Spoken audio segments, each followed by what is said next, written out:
សូមអរគុណបងដែលបានបកស្រាយប្រកបទៅដោយធម៌ពលនិងភាពច្បាស់លាស់នេះខ្ញុំសូមអញ្ជើញបងបេក្ខជនទី3នៅក្រុមបដិសេធឡើងមកធ្វើការបកស្រាយតលេខរបស់បងមានរយៈពេលចំនួន4នាទីដើម្បីធ្វើការបកស្រាយសូមអញ្ជើញ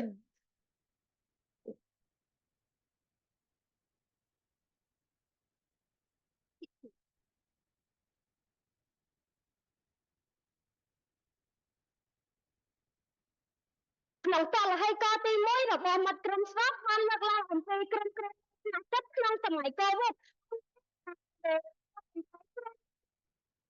តែគ្រាន់តែមានចំណេះដឹងហើយចេះអនុវត្តនៅធ្វើគឺមានមនសិការជាពលរដ្ឋទានចាស់ចេញពីគ្រួសារយកក្នុងសង្គ្រាមហើយគ្មានស្រមោលជាកិច្ចចាប់ផ្ដើមរកនេះខ្ញុំសេរីសុខានីសាសូមគោរពទៅកាន់ប្រធានគណៈអធិបតីគណៈកម្មការនិងអង្គវិទ្យាល័យជាទីគោរពរកនេះខ្ញុំសូមចូលខ្លួនមកបកស្រាយនៅតលហេតុការណ៍ទី3យុវជនសតវត្សទី21ត្រូវមានមនសិការជាពលរដ្ឋល្អដើម្បីពង្រឹងភាពធន់សុខុមាលភាពនិងការអភិវឌ្ឍជាតិប្រកបទៅដោយចីរភាពអវេទកាទាំងមូលជាទីគោរពចំណេះដឹងអាចផ្លាស់ប្ដូរជីវិតរបស់មនុស្សម្នាក់ក៏ប៉ុន្តែមនសិការជាពលរដ្ឋល្អអាចផ្លាស់ប្ដូរអនាគតរបស់ប្រទេសជាតិទាំងមូលដែលស្មារតីសតិសម្បញ្ញៈឲ្យយុវជនកម្ពុជាចង់ចេះចង់ដឹងចង់ធ្វើចង់ចូលរួមហើយចង់កសាងកម្ពុជាឆ្ពោះទៅរកវិបុលភាពជាក់ស្ដែងបើយើងទៅតាមរបាយការណ៍របស់អង្គការ UNICEF បានបង្ហាញថាយុវជនកម្ពុជាប្រមាណ80%មាននៅបញ្ហាផ្លូវចិត្តនិងជាង30,000នាក់មាននៅជំងឺទឹកនោមផ្អែមដែលនេះបណ្ដាលឲ្យកាត់បន្ថយផលិតភាពនៃការសិក្សាទាំងការស្រូបយកចំណេះដឹងនិងការប្រើប្រាស់ចំណេះដឹងជារឿងពិតដែលមិនអាចប្រកែកបានប្រសិនបើយុវជនដែលជាឆ្អឹងខ្នងនៃប្រទេសជាតិមានតែចំណេះដឹងនិងការប្រើប្រាស់ចំណេះដឹងហើយបើជាដេកឈើលើក្តារពេទ្យ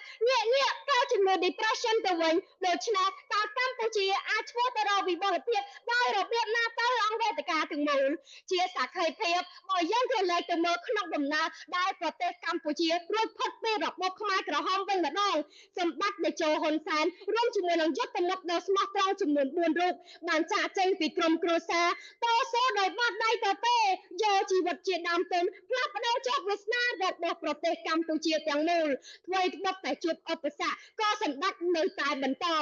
អង្គវេទិកាទាំងមូលជាទីគោរពចាក់ស្រមៃទៅមើលប្រសិនជាពេលនោះសម្បត្តិមាននៅផ្លូវចិត្តទន់ខ្សោយចោលញោមនៃការឈឺចាប់តខ្លួនលោកនឹងមានជំរើសក្នុងការត្រឡប់ទៅវិញក៏ប៉ុន្តែដោយមាននៅមនសិការជាពលរដ្ឋល្អ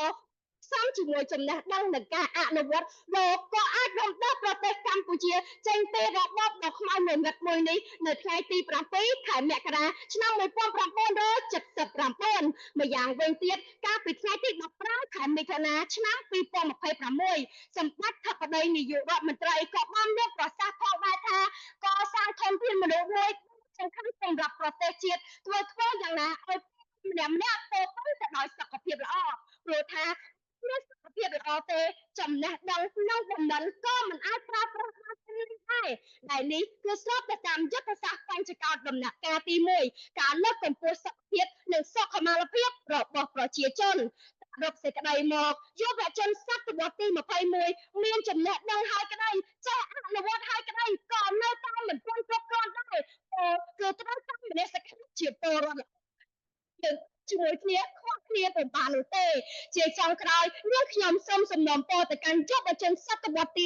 21ទាំងអស់ដែលមានវត្តមាននៅទីនេះសូមមេត្តានៅតែបណ្ដោះមនសិការជាពលរដ្ឋល្អហើយកុំភ្លេចថែរក្សាសុខភាពរបស់ខ្លួនឯងផងព្រោះថាសង្គមជាតិមួយដែលខ្លាំងពិតប្រាកដគឺជាសង្គមជាតិដែលពោពេញទៅដោយយុវជនដែលខ្លាំងសូមគោរពអរគុណនិងសូមអរគុណ